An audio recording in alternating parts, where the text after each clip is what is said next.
So ಅಲ್ಲಿಗೆ ಗೃಹಲಕ್ಷ್ಮಿ ದುಡ್ಡು 2,000 ರೂಪಾಯಿ ಬೇಕು ಅನ್ನೋದೇ ಆದರೆ ಮತ್ತೊಮ್ಮೆ ಅರ್ಜಿ ಸಲ್ಲಿಸಬೇಕು ಅನ್ನೋದನ್ನು ರಾಜ್ಯದ ಗೃಹಲಕ್ಷ್ಮಿಯರಿಗೆ ಅರಗಿಸ್ಕೊಳ್ಳೋದಕ್ಕಾಗ್ತಾ ಇಲ್ಲ. ಸರ್ಕಾರದ ಹೊಸ ರೂಲ್ಸ್ಗೆ ಗೃಹಲಕ್ಷ್ಮಿಯರು ಕೆರಳಿ ಕೆಂಡವಾಗಿದ್ದಾರೆ. ಪ್ರತಿ ತಿಂಗಳು 2,000 ರೂಪಾಯಿ ಖಾತೆಗೆ ಜಮೆ ಆಗುತ್ತೆ ಎಂದ ಸರ್ಕಾರ ಮೊದಲೇ ಸರಿಯಾದ ಟೈಮ್ಗೆ ದುಡ್ಡನ್ನು ಹಾಕ್ತಾ ಇಲ್ಲ. ಈಗಾಗಲೇ ಕೆಲವರಿಗೆ 3-4 ತಿಂಗಳೆಲ್ಲ ಬ್ಯಾಲೆನ್ಸ್ ಇದೆ. ಈ 3-4 ತಿಂಗಳಿಗೊಂದು ಸರ್ತಿ ದುಡ್ಡು ಹಾಕೋದು ಬಿಟ್ಬಿಟ್ಟು ಇದೇನಿದು ಹೊಸ ವರ್ಷೆ ಹೊಸದಾಗಿ ಅರ್ಜಿ ಹಾಕಬೇಕು ಅಂತ ಗೃಹಲಕ್ಷ್ಮಿಯರು ಸರ್ಕಾರದ ವಿರುದ್ಧ ಗರಂ ಆಗಿದ್ದಾರೆ. ಹಾಗಾದರೆ ಸರ್ಕಾರದ ಹೊಸ ರೂಲ್ಸ್ಗೆ ಗೃಹಲಕ್ಷ್ಮಿಯರ ರಿಯಾಕ್ಷನ್ ಹೇಗಿದೆ ಅಂತ ನೋಡೋಣ ಬನ್ನಿ. ಗ್ಯಾರಂಟಿ ದುರ್ಬಳಕೆ ಬ್ರೇಕಿಗೆ ಆಪರೇಷನ್. ಸರ್ಕಾರದಿಂದ ಗೃಹಲಕ್ಷ್ಮಿ ಹಣವೂ ಬಂದಿಲ್ಲ, ಹೊಸದಾಗಿ ಅರ್ಜಿ ಸಲ್ಲಿಸುವ ತಾಳ್ಮೆಯೂ ಇಲ್ಲ. ರಾಜ್ಯದಲ್ಲಿ ಗೃಹಲಕ್ಷ್ಮಿ ದುಡ್ಡು ಬೇಕಾದ್ರೆ ಮತ್ತೊಮ್ಮೆ ಅರ್ಜಿ ಸಲ್ಲಿಸಬೇಕು. ಕಾಂಗ್ರೆಸ್ ಸರ್ಕಾರದ ಹೊಸ ರೂಲ್ಸ್ಗೆ ಗೃಹಲಕ್ಷ್ಮಿಯರು ಕೆರಳಿ ಕೆಂಡವಾಗಿದ್ದಾರೆ. ಪ್ರತಿ ತಿಂಗಳು 2,000 ರೂಪಾಯಿ ಖಾತೆಗೆ ಜಮೆ ಆಗುತ್ತೆ ಅಂತ ಹೇಳಿ ಸರ್ಕಾರ ಸರಿಯಾದ ಟೈಮಿಗೆ ದುಡ್ಡು ಹಾಕ್ತಿಲ್ಲ.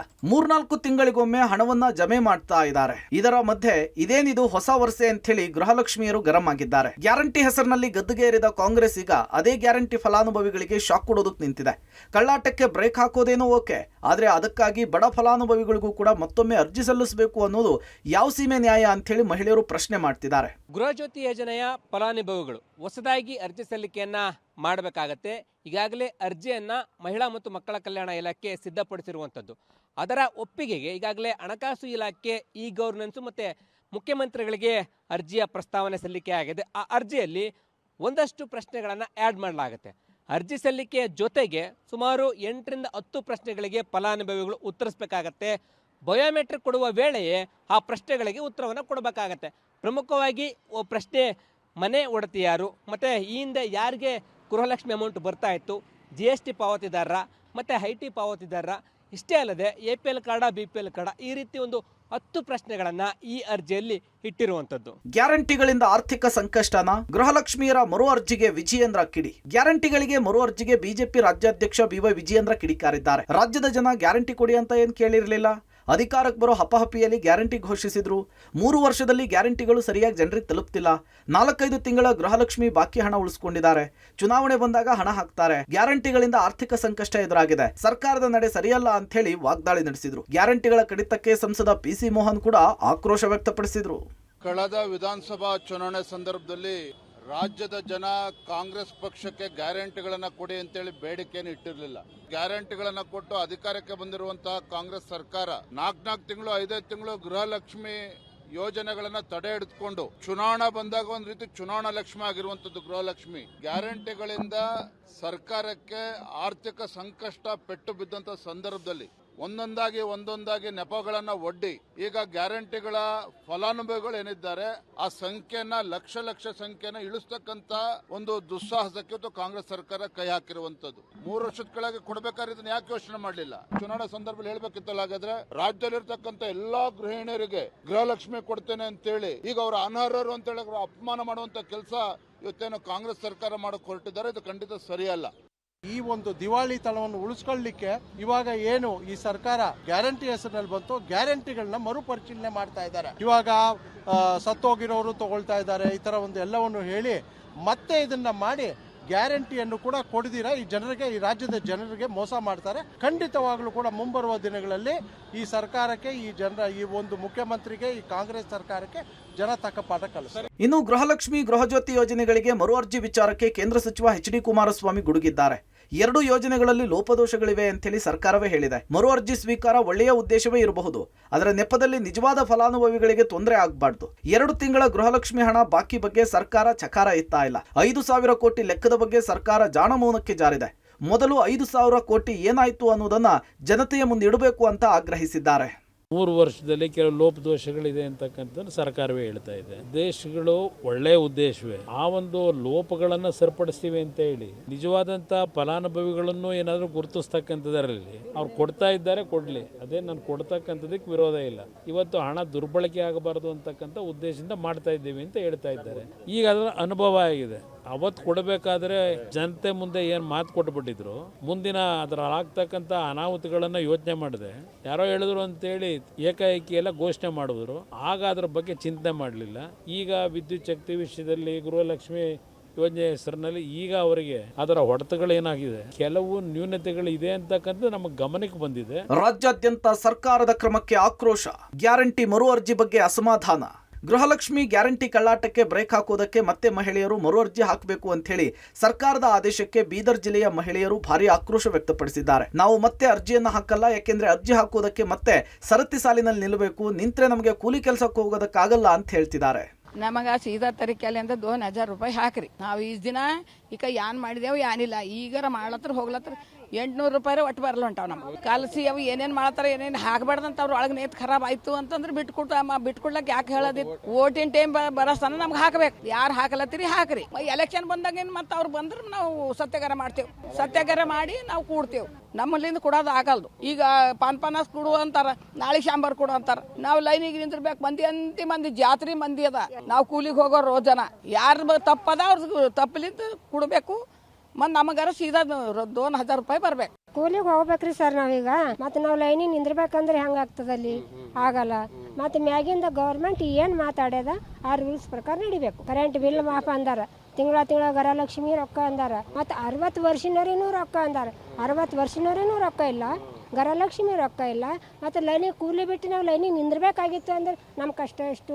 ಕಾನೂನು ಪ್ರಕಾರ ನಡ್ಬೇಕು. ಸರ್ಕಾರ ಏನು ಮಾತಾಡೋದ ಆ ಸರ್ಕಾರ ಪ್ರಕಾರ ನಡಿಬೇಕು. ಕಲಬುರಗಿಯಲ್ಲೂ ಗೃಹಲಕ್ಷ್ಮಿಯರು ಗರಂ. ಸಿಎಂ ಸಿದ್ದರಾಮಯ್ಯ ಬದಲಾವಣೆಯಾಗಿ ಡಿಕೆಶಿ ಸಿಎಂ ಆಗ್ತಿದ್ದಂತೆ ಗೃಹಲಕ್ಷ್ಮಿ ಯೋಜನೆಗೆ ಹೊಸ ಅರ್ಜಿ ಸಲ್ಲಿಸುವಂತೆ ಆದೇಶಿಸಿದ್ದಾರೆ. ಸರ್ಕಾರದ ಈ ನಿರ್ಧಾರಕ್ಕೆ ಕಲಬುರಗಿ ಜಿಲ್ಲಾದ್ಯಂತ ಗೃಹಿಣಿಯರು ಆಕ್ರೋಶ ವ್ಯಕ್ತಪಡಿಸಿದ್ದಾರೆ. ಸರ್ಕಾರದ ನಿರ್ಧಾರ ಸರಿಯಲ್ಲ ಅಂತ ಹೇಳಿದ್ದಾರೆ. ಕಳೆದ 3 ತಿಂಗಳಿನಿಂದವೇ ಹಣ ಬಂದಿಲ್ಲ ಅಂತ ಹೇಳಿ ಆಕ್ರೋಶ ವ್ಯಕ್ತಪಡಿಸಿದ್ದಾರೆ. ಗೃಹಲಕ್ಷ್ಮಿ ಯೋಜನೆ ಸ್ಕೀಮ್ ಸಂಬಂಧಾಗ ಮತ್ತೊಮ್ಮೆ ಅರ್ಜಿ ಕರೀಲಿಗತ್ತಾರ್ರಿ. ಅದು ಇವಾಗ ಆಲ್ರೆಡಿ ಎಷ್ಟೋ ಜನ ಹೆಣ್ಮಕ್ಳು ಕೆಲಸ ಬಿಟ್ಟು ಎಲ್ಲ ಬಿಟ್ಟು ಅರ್ಜಿ ಸಲ್ಲಿಸೋ ಸಂಬಂಧ ಎಷ್ಟು ಡಾಕ್ಯುಮೆಂಟೇಶನ್ ಕಲೆಕ್ಷನ್ ಮಾಡಿ ಅರ್ಜಿ ಕಷ್ಟಪಟ್ಟು ಅರ್ಜಿ ಹಾಕ್ಯಾರ. ಇವಾಗ ಅವರೆಲ್ಲ ತಗೊಳಿಗತ್ತಾರ. ಡೆತ್ ಆದವ್ರದ್ದು ಅದು ಮಾಡೋದು ಕಟ್ ಮಾಡೋದಿತ್ತಪ್ಪ ಅಂತಂದ್ರೆ ನೀವು ಡೆತ್ ಸರ್ಟಿಫಿಕೇಟ್ ಅಥವಾ ಏನಾದ್ರೂ ಕಾರ್ಪೊರೇಷನ್ಲಿಂದ ಏನು ಇಶ್ಯೂ ಮಾಡ್ತಾರೆ ತಗೊಂಡ್ ಕಿಶಿಂದ ರಾಂಗ್ ಆಧಾರ್ ಕಾರ್ಡ್ ಇದ್ದಿದ್ದು ಅದನ್ನ ನೋಡಿ ಕಿಶಿಂದ ನೀವು ಅವ್ರದ್ದು ಅರ್ಜಿ ಕಟ್ ಮಾಡ್ಬೋದು. ಆದ್ರೆ ಇದು ಮಾಡೋದ್ರಿಂದ ಬಹಳಷ್ಟು ಹೆಣ್ಮಕ್ಳಿಗೆ ಪ್ರಾಬ್ಲಮ್ ಆಗ್ತದೆ. ಗೃಹಲಕ್ಷ್ಮಿದು ದುಡ್ಡಿಂದು ನೀವು ದಿನ ಒಂದೊಂದು ರೂಲ್ಸ್ ತೆಗೆದ್ರೆ ನಾವು ದುಡ್ಕೊಂಡು ತಿನ್ನೋರು ಹ್ಯಾಂಗ ಮಾಡ್ಬೇಕ್ರಿ ಸರ್? ಈಗ ಯಾಕಂದ್ರೆ ಆ ರೀಲ್ಸು ಹೇಳಿದ್ ಬಿಟ್ರೆ ಅಂದ್ರೆ ನಾವು ಇನ್ನು ದುಡ್ಕೊಂಡು ತಿನ್ನೋರು ಅಲ್ಲೇ ಇಲ್ಲೇ ಹೋಗಕ್ಕೆ ಆಗಂಗಿಲ್ಲ ರೀ. ನಮ್ಮ ಕಡೆ ಒಂದು ದುಡ್ಡು ಇರ್ತೈತಿ ಇರಂಗಿಲ್ಲ. ಅವರು ಆ KYC ಈ KYC ಮಾಡಂತನೂ ನಮ್ಗೆ 50 ರೂಪಾಯಿ 100 ಕೊಡು ಅಂತಾರೀ. ನಾವು ದುಡಿದ 50 ರೂಪಾಯಿ ರೀ. ಅದ್ರಾಗ ನೀವು ದುಡ್ಡು ಕೊಡು ಅಂತಂದ್ರೆ ನಾವು ಎಲ್ಲಿದು ಮಾಡ್ಬೇಕ್ರಿ ಸರ್? ಇದು ಗೋರ್ಮೆಂಟ್ ಬಂದು ನಮಗೇನು ಉಪಯೋಗ ಇಲ್ಲರಿ ಸರ್. ಇದು ತಪ್ಪದ ಅಂತೀವಿ ಸರ್. ಪೈಲೆ ಏನು ಕೊಟ್ಕೋತ ಬಂದ್ರೆ ಆ ಜನ ಕೊಟ್ಕೋತ ಬರಬೇಕು. ಈಗ ಯಾರು ಡೆತ್ ಆಗಿದ್ರು ಅಂತಂದ್ರೆ ಅವ್ರದ್ದು ಏನದ ಅದು ಸಮಸ್ಯೆ ಅದು ಡೆತ್ ಸರ್ಟಿಫಿಕೇಟ್ ಹಚ್ಚಿರಿ, ನೀವು ಯಾರಿದ್ದು ಆಗಿದವ್ರು ಏನದ ಅದು ಕನೆಕ್ಟ್ ಮಾಡಿರಿ ಅಂತ ಹೇಳಕಸಿಂದ ಇದು ಮಾಡಬೇಕು ಸರ್. ಈಗ ಎಲ್ಲರಿಗೂ ಸರಿ ಸಮಾನಾಗಿ ಮತ್ತೆ ಎಲ್ಲರಿಗೂ ಇದು ಕೊಡ್ರಿ ಅಂತಂದ್ರೆ ಕೊಡೋಕ್ಕಾಗಲ್ಲ ಸರ್. ಅವರಿಗೆ ಹೊಸ ಸಲ್ಲಿಸಿದ್ರೆ ಆಗಂಗಿಲ್ಲ ಸರ್. ರಾಯಚೂರಿನಲ್ಲೂ ಸರ್ಕಾರದ ವಿರುದ್ಧ ಸಿಡಿದೆದ್ದ ಗೃಹಿಣಿಯರು. ಗ್ಯಾರಂಟಿಗೆ ಸರ್ಕಾರದ ಮರು ಅರ್ಜಿ ವಿಚಾರಕ್ಕೆ ರಾಯಚೂರಿನಲ್ಲಿ ಗೃಹಿಣಿಯರು ವಿರೋಧವನ್ನ ವ್ಯಕ್ತಪಡಿಸಿದ್ದಾರೆ. ಪದೇ ಪದೇ ಅರ್ಜಿ ಹಾಕಿ ಅಂದ್ರೆ ಕೆಲಸ ಬಿಟ್ಟು ಅದಕ್ಕೆ ನಿಲ್ಲಬೇಕಾ ಅಂತ ಪ್ರಶ್ನಿಸಿದ್ದಾರೆ. ಗೃಹಲಕ್ಷ್ಮಿಯರ ಹಣ ಪ್ರತಿ ತಿಂಗಳು ಸರಿಯಾಗಿ ಬರ್ತಾ ಇಲ್ಲ, ಅದನ್ನ ಸರಿ ಮಾಡಿ ಅಂತ ಕೇಳ್ಕೊಂಡಿದ್ದಾರೆ. ಸತ್ತವ್ರದ್ದು ರೊಕ್ಕ ತೊಗೊಳೋದು ನೀವು ಕಾನೂನು ಒಂದು ಜಾರಿ ತೊಗೊಂಬರಿ. ಪದೇ ನಮಗ ಅರ್ಜಿ ಹಾಕ್ರಿ, ಅರ್ಜಿ ಇದು ಮಾಡಿ ಅಂದ್ರೆ ನಮ್ಗೇನ್ ರೈತರು ದಿನ ಅದಕ್ಕ ನಿಂದ್ರುನ್ರಿ. ನಮಗ ಹೊಟ್ಟಿಗೆ ಏನ್ ಬೇಡ, ದುಡಿದ್ರ ನಮಗ ಎಲ್ಲ ದುಡ್ಲಿಕ್ಕಂದ್ರೆ ಏನ್ ಆತತಿ? ಬರೀ ಇಂಥ ದಿನ ಒಂದ್ ಸರ್ಕಾರ ಇದೊಂದು ಕಾನೂನು ತಂಗದ್ರ ನಿಮ್ಗೇನು ಹೋಟ್ ಹಾಕು ನಾವು. ಹಾಸನದಲ್ಲೂ ಮಹಿಳೆಯರ ಆಕ್ರೋಶ. ಗೃಹಲಕ್ಷ್ಮಿ ಯೋಜನೆ ಹಣವನ್ನು ಪಡೆಯೋದಕ್ಕೆ ಅರ್ಜಿ ಹಾಕುವ ಸರ್ಕಾರದ ನಿರ್ಧಾರದ ವಿರುದ್ಧ ಹಾಸನದಲ್ಲಿ ಮಹಿಳೆಯರು ಆಕ್ರೋಶ ವ್ಯಕ್ತಪಡಿಸಿದ್ದಾರೆ. ಚುನಾವಣೆಗೂ ಮೊದಲು ಪ್ರತಿ ತಿಂಗಳು 2000 ಹಣ ಹಾಕೋದಾಗ ಹೇಳಿದ್ರು. ಆದರೆ ಪ್ರತಿ ತಿಂಗಳು ಸರಿಯಾಗಿ ಗೃಹಲಕ್ಷ್ಮಿ ಹಣ ಬರ್ತಾ ಇಲ್ಲ. ಇದೀಗ ಅರ್ಜಿ ಹಾಕುವಂತೆ ಸರ್ಕಾರ ಕೈಗೊಂಡಿರುವಂತಹ ನಿರ್ಧಾರ ಸರಿಯಲ್ಲ ಅಂತ ಹೇಳಿದ್ದಾರೆ. ಶಿವಮೊಗ್ಗದಲ್ಲೂ ಗೃಹಲಕ್ಷ್ಮಿಯರು ಸಿಡಿಮಿಡಿ. ಶಿವಮೊಗ್ಗದಲ್ಲೂ ಕೂಡ ಗೃಹಲಕ್ಷ್ಮಿ ಯೋಜನೆಗೆ ಮರು ಅರ್ಜಿ ಸಲ್ಲಿಸುವುದಕ್ಕೆ ಸೂಚಿಸಿದ ಸರ್ಕಾರದ ನಿರ್ಧಾರದ ವಿರುದ್ಧ ಆಕ್ರೋಶ ವ್ಯಕ್ತವಾಗಿದೆ.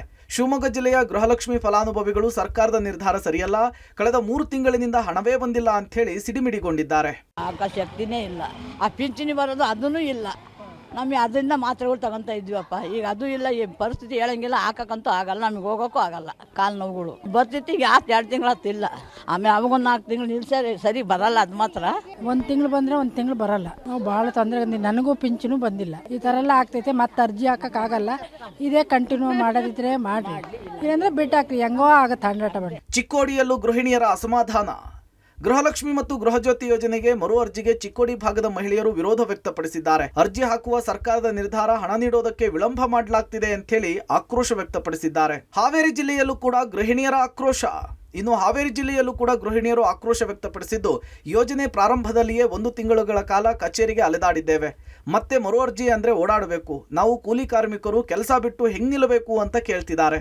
ಅದು ಹಿಂದೆ ಅರ್ಜಿ ಹಾಕಿದ್ದೀರಿ ವಾರ ಗಂಟ್ಲೆ ನಿಂತ್ಕೊಂಡು ಅವಾಗ ಅದ ದುಡ್ಡನ್ನ ಈಗ ಮತ್ತೆ ಹಾಕಾಕತ್ತಾರಲ್ರಿ ಅದ ದುಡ್ಡನ್ನ ಈಗ ನಮ್ಮ ಬ್ಯಾಂಕ್ ಅಕೌಂಟಿಗೆ ಹಾಕಿದ್ರೆ ಸಾಕ್ರಿ ಸರ್. ಅರ್ಜಿ ಹಾಕೋದ್ ಏನಿಲ್ರಿ, ವಾರ ಗಂಟ್ಲೆ ನಿಂತ್ಕೊಂಡು ದುಡ್ಕೊಂಡ್ ತಿನ್ನೋರಿಗೆ ಬಡವರಿಗೆ ವಾರ ಗಂಟ್ಲೆ ನಿಂತ್ಕೊಂಡು ಅರ್ಜಿ ಹಾಕಕ್ ಆಗಲ್ರಿ ಸರ್. ಆಗಂಗಿಲ್ಲ ಬಿಡ್ರಿ, ಸಂತಿಗೆ ಹೋಗೋರು ನಾವು ಆಗಂಗಿಲ್ಲ. ದುಡ್ಕೊಂಡು ತಿನ್ನೋರು ನಾವು ಮತ್ತೆ ಎಲ್ಲಿ ಅಡ್ಡಾಡ್ಬೇಕ್ರಿ? ಮತ್ತೆ ಅರ್ಜಿಗೆ ಅರ್ಜಿ ಹಾಕಾಕನ 10 ಸಲ ಅಡ್ಡಾಡಿ ಅರ್ಧ ದಿನಕ್ಕೆ ರೊಕ್ಕ ಬಂದಾವ. ನಾವು ಬಂದಿದಿಲ್ರಿ ಅರ್ಧ ವರ್ಷಕ್ಕೆ ಬಂದಾವ ನಮ್ಮ ರೊಕ್ಕ. ಈಗ ವಾಲೆ 3 ತಿಂಗಳು ಆಯ್ತು ಬಂದಿಲ್ಲ, ಏನು ಬಂದಿಲ್ಲ. ಅರ್ಜಿ ಹಾಕಿದ್ರು ಬಂದ್ರೆ ಮತ್ತೆ ಅರ್ಜಿ ಹಾಕಕ್ಕೆ ಹೇಳ್ಯಾರ, ನಾವು ಹಾಕಿಲ್ಲ. ಅಡ್ಡಾಡೋದು ನಮ್ಗೆ ಸಾಕಾಕತ್ರ ದುಡಿಮೆ ಬಿಟ್ಟು ಹೋಗಕ್ಕಾಗಲ್ರಿ. ಚಿತ್ರದುರ್ಗದಲ್ಲೂ ಕೂಡ ಗೃಹಲಕ್ಷ್ಮಿಯರು ಗರಂ. ಗೃಹಲಕ್ಷ್ಮಿಗೆ ಮರು ಅರ್ಜಿ ಸಲ್ಲಿಕೆಗೆ ಸೂಚಿಸಿದ ಬೆನ್ನಲ್ಲೇ ಚಿತ್ರದುರ್ಗದ ಫಲಾನುಭವಿಗಳಿಂದ ಆಕ್ರೋಶ ವ್ಯಕ್ತವಾಗಿದೆ. ಸರ್ಕಾರ ಅಧಿಕಾರಕ್ಕೆ ಬರುವಾಗ ಕೊಟ್ಟ ಆಶ್ವಾಸನೆ ಸಮರ್ಪಕವಾಗಿ ಈಡೇರಿಸಿಲ್ಲ. 1 ತಿಂಗಳು ಗೃಹಲಕ್ಷ್ಮಿ ಹಣ ಬಂದ್ರೆ 2 ತಿಂಗಳು ಹಣ ಬಾಕಿ ನಿಲ್ಲಿಸ್ಕೊಳ್ತಾರೆ ಅಂತ ಅಸಮಾಧಾನ ವ್ಯಕ್ತಪಡಿಸಿದ್ರು. ಎಲ್ಲ ಸೌಲಭ್ಯ ಮಾಡ್ಕೊಡ್ತೀವಿ ಅಂತ ನೀವು ಓಟ್ ಹಾಕ್ಸ್ಕೊಂಡ್ರಿ. ಇವಾಗ ನೋಡಿದ್ರೆ ಅದು ಮಾಡಿಸ್ಬೇಕು ಇದು ಮಾಡಿಸ್ಬೇಕು, ಕ್ಯೂನಾಗೆ ನಿಂತ್ಕೊಂಡು ನಾವು ಕಾಯಕ್ಕಾಗಲ್ಲ ಸಾ. ವಯಸ್ಸಾದವ್ರಿಗೆ ನಮ್ಗೆ ನಿಂತ್ಕೊಳಕ್ಕಾಗಲ್ಲ, ಕಾಯಕ್ಕಾಗಲ್ಲ. ಅದೇ ಸಾ 2,000 ಕೊಡ್ತೀವಿ ಅಂದಿದ್ರಿ, 2 ತಿಂಗಳು ಬಿದ್ದಿಲ್ಲ. ತಿಂಗಳ ಕೇಳಿದ್ರೆ ತಮ್ಮ ಕೊಡ್ರಿ ಅದು ಕೊಡ್ರಿ ಅಂತೀಯಾರ. ನಮಗೆ ಮಕ್ಕಳಿಗೆ ಸ್ಕೂಲ್ಗೆಲ್ಲ ಅಡ್ಮಿಷನ್ ಮಾಡಿಸ್ಬೇಕು, ಬುಕ್ಸಿಗೆಲ್ಲ ದುಡ್ಡು ಬೇಕು, ರೇಷನ್ ಎಲ್ಲ ಕಷ್ಟ ಆಗಿದೆ ಸರ್. ನಾವು ಓಟ್ ಹಾಕಿದ್ದು ಗ್ಯಾರಂಟಿ ಯೋಜನೆ ನೋಡ್ಬಿಟ್ಟು ಹಾಕಿದ್ದು. 2,000 ಕೊಡ್ತಾರೆ ತಿಂಗಳ ಅಂತೇಳಿ. ಇವಾಗ 2 ಕಂಟಿನ್ಯೂಸ್ ಆಗಿ ಕೊಡ್ತಿಲ್ಲ. 1 ತಿಂಗಳು ಕೊಟ್ಟ 2 ತಿಂಗಳು ಕೊಡ್ತಿಲ್ಲ. ಒಟ್ನಲ್ಲಿ ಸರ್ಕಾರ ಮರು ಅರ್ಜಿ ವಿಚಾರ ಯಾರೊಬ್ಬರಿಗೂ ಕೂಡ ಒಪ್ಪೋದಕ್ಕೆ ಸಾಧ್ಯವಾಗ್ತಿಲ್ಲ. ಆದ್ರೆ ಸರ್ಕಾರ ಮಾತ್ರ ತನ್ನ ಪಟ್ಟನ್ನ ಸಡಲಿಸುವ ಮಾತೇ ಇಲ್ಲ ಅಂತ ಹೇಳ್ತಿದೆ. ಈಗ ಅರ್ಜಿ ಸಲ್ಲಿಕೆಯ ಪ್ರಕ್ರಿಯೆಯನ್ನ ಹೇಗೆ ನಡೆಸುತ್ತೆ ಅನ್ನೋದೇ ದೊಡ್ಡ ಪ್ರಶ್ನೆಯಾಗಿದೆ. Bureau report, public TV.